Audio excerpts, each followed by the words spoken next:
ایک مرتبہ جرمنی جانا ہوا، شہر کا نام میں ارادتاً نہیں بتاؤں گا، تو وہاں ایک مرتبہ اس عاجز نے کچھ اللہ کی مدد، اللہ کی نصرت کے متعلق بیان کیا۔ بعد میں کھانے کا وقت آ گیا تو کھانے پہ ایک پاکستانی انجینئر صاحب ملے جو وہاں کافی عرصہ سے سیٹلڈ تھے۔ مجھے کہنے لگے جی میں آپ سے ایک بات عرض کروں؟ میں نے کہا کیا؟ کہنے لگے اللہ تعالیٰ مولویوں کی بڑی فیور کرتے ہیں۔ میں نے کہا بات تو سچ ہے۔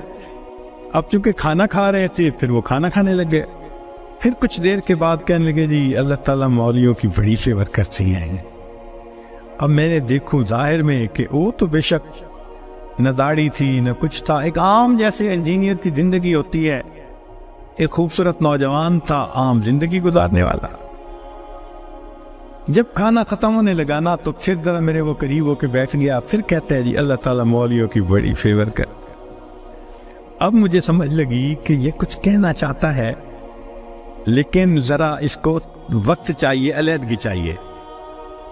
تو وہ ہم لوگ الگ کرسیوں پہ جا کے بیٹھ گئے۔ میں نے اس سے پوچھا آپ کیا کہنا چاہتے ہیں جو بےتاب ہے اتنی دیر سے؟ کہتے ہیں جی اپنا واقعہ سنائے۔ کہنے لگا جی میں نے لاہور سے انجینئرنگ کی، پھر یہاں ایک کمپنی میں میری نوکری لگی، بہترین نوکری، زبردست تنخواہ، اور میں انٹیلیجنٹ بھی بڑا۔ میں پچھلے اتنے سالوں سے اس کمپنی میں نوکری کر رہا۔ ہمارے دفتر میں یہاں کے ماحول کے مطابق مرد بھی انجینئر ہیں، لڑکیاں بھی انجینئر ہیں۔ تو ایک لڑکی انجینئر جرمنی کی، وہ ہماری کولیگ تھی، اتنی خوبصورت تھی کہ دیکھ کے بندہ سوچتا تھا کہ اللہ نے ایسی بھی مخلوق پیدا کی ہے، اور اس کے ساتھ ساتھ اتنی ذہین اور اتنے اچھے اخلاق والی کہ دفتر کے جتنے جوان لڑکے تھے ہر ایک وش کرتا تھا کہ میرے ساتھ اس کا تعلق جڑ جائے۔ جرمن بھی اسی کوشش میں لگے ہوئے تھے، دوسرے بھی کسی کوشش میں، مگر اس کی زندگی بڑی کلین نظر آتی تھی۔ وہ کام کی بات کرتی تھی، جو ذرا کام کی بات کے علاوہ کرتا تھا ایسا جواب دیتی تھی کہ اگلے کو جرت ہی نہیں ہوتی تھی بات کرنے کی۔ ہم لوگ دوپہر کے وقت چھٹی ہوتی تو پھر کھانا کھا لیتے تھے، کمرہ بنا ہوا تھا۔ ایک دن میں نے کھانا نہ کھایا، پھر دوسرے دن کھانا بھی نہ کھایا، تیسرے دن جب میں نے کھانا نہ کھایا تو اس نے مجھ سے پوچھ لیا کہ فلاں آج کل آپ دوپہر میں کھانا نہیں کھا رہے؟ میں نے کہا اس لیے کہ وہ میں مسلمان ہوں اور ہمارا رمضان المبارک شروع ہو گیا ہے اور میں فاسٹنگ کر رہا ہوں۔ اس نے کہا یہ کیا ہوتی ہے؟ تو میں نے بتایا روزہ کیا ہوتا ہے۔ اس کو تھوڑا انٹرسٹ فیل ہوا، کہنے لگا میرے لیے تو بہت ہی اچھا ٹاپک مل گیا۔ میں نے بھی کھول کھول کے بتایا فاسٹنگ کیا ہوتی ہے، اور اس کی انٹرسٹ کو دیکھ کے کہا اچھا میں باقی باتیں تمہیں کل بتاؤں گا۔ اگلے دن پھر میں نے اس سے کوئی بات کی، ہماری بات رمضان شریف پہ چلنی شروع ہو گئی، اور وہ بھی اس کھانے کے وقت میں کچھ دیر بیٹھ کے مجھ سے اسلام کے بارے میں کوئی بات سن لیتی۔ میری کوشش یہ تھی کہ رمضان شریف کے دوران میری بات چیت اتنی شروع ہو جائے کہ کمفرٹیبلی ہم ایک دوسرے سے کمیونیکیٹ کرنے لگ جائیں۔ جرمن لڑکے مجھے دیکھتے تو وہ مجھ سے بڑے خفا ہوتے، یہ اس کے ساتھ بیٹھ کے کیوں 10 منٹ باتیں کرتا ہے؟ بھائی جب سے ہم سے 1 منٹ بھی بات نہیں کرتی۔ خیر رمضان شریف ہونے تک مجھے اتنا اندازہ ہو گیا کہ اس کے ذہن میں اسلام کے بارے میں مزید جاننے کا بھی شوق موجود ہے۔ تو میں نے کچھ انگریزی کی کتابیں بھی اس کو منگا کے دی کہ پڑھو، اور میں تو چاہتا تھا اللہ کرے یہ مسلمان بنے، پھر تو ہمارا ہی نمبر لگے گا، کیونکہ باقی تو سارے یہاں کافر ہیں۔ بڑی میری کوشش تھی اور میں بڑے خلوص سے کوشش کر رہا تھا یہ مسلمان بن جائے۔ اللہ کی شان کہ جو باتیں میں بتا سکتا تھا میں نے بتائیں، اور کچھ باتیں اس کو میں نے کہا کہ بھئی تمہارے قریب اگر کوئی مسجد ہے، وہاں عالم ہے، تو ان سے کوسچن پوچھ لو۔ 6 مہینے اس لڑکی نے اسلام کو سٹڈی کیا، اور ایک دن آ کے وہ مجھے کہنے لگی کہ کل میں نے کلمہ پڑھ لی ہے، اور میں نے دیکھا کہ اس نے اپنا سر بھی ڈھکا ہوا تھا۔ تو یہ اس بات کی دلیل تھی کہ یہ مسلمان بن چکی۔ میری تو خوشی کے انتہا نہیں تھی۔ میں نے عشاء کے بعد 10 رکعت شکرانے کے نفل پڑھے کہ یہ مسلمان بن گئی۔ میں کولیگ بھی ہوں، مسلمان بھی ہوں، اس کے پاس تو کوئی دوسری آپشن ہی نہیں ہے، تو اب میرا کام آسان ہو گیا۔ اب وہ جب موقع ہوتا نماز بھی پڑھتی، مگر زندگی چلتی رہی۔ سال میں ہمیں چھٹیاں ملتی تھیں جو اکثر وہاں کے مقامی لوگ یورپ میں ادھر ادھر بیچز پہ گزارا کرتے تھے۔ بات چلی کہ بھئی اس دفعہ چھٹیوں کا پروگرام کیا ہے؟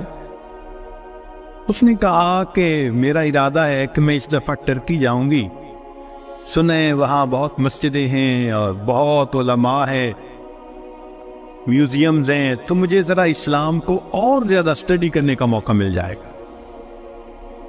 میں نے سوچا ترکی جائے گی تو میرا کیا فائدہ؟ اب میں نے اس کو آئیڈیا دیا، فوڈ فار تھاٹ۔ ان کا تمہیں کیا پتا، اصل تو دین پاکستان میں ہے، اتنی مسجدیں ہیں، اتنے یہ علماء ہیں، اتنے فلاں ہیں۔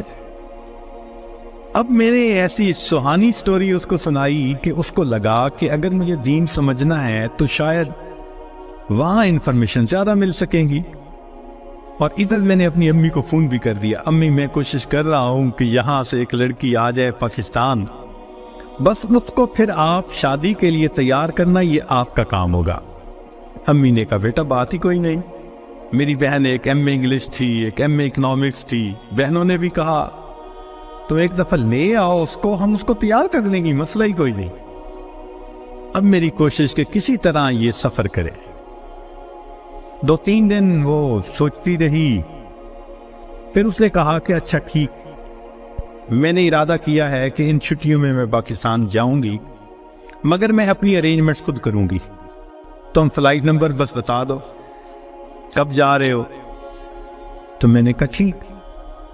اب جس دن میں نے فلائٹ پہ آنا تھا، اور اس نے بھی 2 لفظ کہے تھے کہ ہاں میں بکنگ کروا لوں گی، کہنے لگا کہ میں تو 1 گھنٹے، میں نے 3 گھنٹے پہلے پہنچنے کی بجائے 4-5 گھنٹے پہلے پہنچا ہوا تھا۔ جلدی سے چیک ان کروا کے اب میں تلاش کر رہا تھا کہ کب آئے۔ خیر اس کو آنے میں کچھ دیر ہو گئی، مگر میں نے دیکھا کہ وہ آ گئی تو میں بڑا مطمئن ہو گیا، اب یہ پاکستان آ رہی ہے۔ خیر جب پاکستان اترے تو میرے گھر والے، رشتہ دار سب مجھے ریسیو کرنے آئے ہوئے تھے، تو گھر کی عورتیں اس کو بھی ملی۔ اس نے کہا کہ دیکھو میں نے ہوٹل کی بکنگ کروائی ہوئی ہے اور میں اس وقت تھکی ہوئی ہوں سفر کر کے، تو میں سیدھا ہوٹل میں جاؤں گی، اور کل جب میں کسی وقت فریش ہوں گی نا تو عورتوں کو کہا کہ تم ہوٹل آ جانا، میں تم سے ڈسکس کر لوں گی کہ مجھے کہاں انفارمیشن مل سکتی ہے۔ میری بہنیں اس کو دیکھ کے تو حیران ہو گئی، اور انہوں نے شادی کی ڈیٹ اور پلاننگ وہ بھی شروع کر دی۔ اگلے دن میری امی گئی اور اس کو کہا کہ بھائی آپ ہوٹل میں کیوں رہتی ہو، ہمارے گھر میں آؤ۔ اس نے کہا میں ذرا یہاں کمفرٹیبل ہوں۔ امی نے کہا چلو کھانا کھانے ہی آ جاؤ۔ اس نے کہا ٹھیک، تو وہ ایک وقت کھانے کے لیے گھر امی کے ساتھ آ گئی۔ ہمارا گھر ڈیفینس کے اندر اتنا بڑا بہترین محل نما گھر تھا، اور بزنس تھا ہمارا کار ڈیلرشپ تھی۔ اب جو کار ڈیلر ہو وہ تو کروڑوں پتی ہوتا ہے۔ چھوٹا بھائی میرا مجھ سے بھی زیادہ خوبصورت نوجوان۔ خیر میری بہنوں نے بڑی کوشش کی کہ بھائی کسی طرح وہ ہاں کر دے کہ میرے ساتھ اس کی شادی سے وہ راضی ہے، مگر وہ خاموش جاتی، وہ ہاں نہیں کرتی تھی۔ پریشانی ہونے لگ گئی، دن گزر رہے اور ہاں نہیں کر رہی ہے۔ تو کہنے لگے کہ ایک دن جو ہے امی نے کہا کہ بیٹا اگر تم سے وہ راضی نہیں تو تمہارا چھوٹا بھائی بھی تو ہے، ہم اس کی آپشن دے دیتے ہیں۔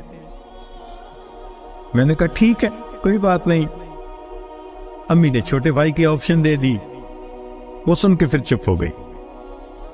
حتیٰ کہ آدھے سے زیادہ دن گزر گئے، فرض کرو 20 دن اسے رہنا تھا تو 10-12 دن گزر گئے۔ اب امی کو ذرا فکر ہونے لگ گئی کہ یہ نہیں مانے گی، ہم پریشان بھی تھے۔ اللہ کی شان، ایک دن وہ امی کے ساتھ بیٹھی بات چیت کر رہی تھی، کچھ کہنے لگا میرے ایک چچا ہیں، تبلیغی بندے ہیں، سارا دن مسجد میں پڑے رہتے ہیں اور کام ہی کوئی نہیں ہے ان کو۔ ان کا ایک بیٹا ہے اور اس بیٹے کو انہوں نے جامعہ اشرفیہ سے مولوی بنا دیا۔ وہ چونکہ میرے امی کے قریبی رشتہ دار ہیں، تو وہ نوجوان ہمارے گھر آیا امی کو کوئی چیز دینے کے لیے۔ تو اس لڑکی کی ذرا دور سے نظر پڑ گئی کہ ایک بندہ ہے، داڑھی والا بھی ہے، ٹوپی بھی ہے اور وضاقتہ بھی دینی ہے۔ اس نے میری امی سے پوچھ لیا یہ کون ہے؟ اس نے کہا یہ میرے دیور کا بیٹا ہے، عالم ہے۔ اس نے کہا اچھا، میں نے جو کچھ مسئلے پوچھنے تھے وہ میں اس سے پوچھ سکتی ہوں؟ امی نے کہا ہاں۔ کہنے لگا امی نے وہ مولوی صاحب کو بلا لیا اور وہ مولوی صاحب آ کے یوں نگاہیں نیچی کر کے کھڑے ہو گئے۔ یہ اس نے ایک دو باتیں پوچھی، اس نے آگے سے جواب دیا اور جیسے روٹھا ہوا بندہ ہوتا ہے وہ مولوی صاحب چلے گئے۔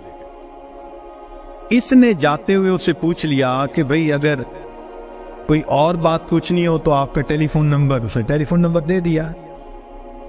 ایک دو دن ٹیلی فون پہ یہ اس سے بات کرتی رہی۔ کہنے لگی کہ چوتھے دن ہمیں پتہ چلا کہ لڑکی نے اس سے خود بات کی، کیا تم مجھ سے نکاح کرنا چاہتے ہو؟ کہنے لگے مولوی صاحب نے جواب دیا میں ابو سے پوچھوں گا، ابو سے پوچھوں گا۔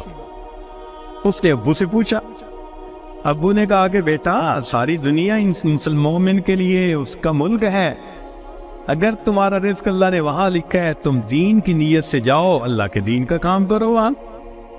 کہنے لگا لڑکے نے ہاں کر دی۔ اگلے دن اس نے کیا کیا، وہ لڑکے نے اپنے دو چار رشتہ داروں کو بلا لیا، سادگی کے ساتھ نکاح ہو گیا۔ لڑکی اس کو لے کے اسلام آباد ایمبیسی چلی گئی اور ایمبیسی میں اس نے اپنا سٹیٹس دکھایا، پورا دکھا کے کہا کہ میں آئی تھی چھٹیاں گزارنے، اس کے ساتھ میرا نکاح ہو گیا ہے، کاغذات ہوتے رہیں گے، میں نے ہے 4 دن میں واپس جانا، کیا آپ اس کا ملٹیپل ویزا لگا سکتے ہیں؟ کہنے لگے کونسلر کو اس کی پرسنالٹی، اس کی بات چیت، اس کی نوکری اتنی جسٹیفیکیشن نظر آئی، اس نے چھوٹتے ہی 5 سال کا ملٹیپل ویزا لگا دیا۔ کہنے لگا چھٹیاں ختم ہونی تھی، وہ لڑکی اپنے وہ جو مولوی صاحب خاوند تھے ان کے ساتھ چلی گئی، محنت میں نے کی، اللہ نے فیور مولوی کی کر دی۔ وَهُوَ يَتَوَلَّى الصَّالِحِينَ، وہ اللہ نیکوکاروں کا سرپرست ہے۔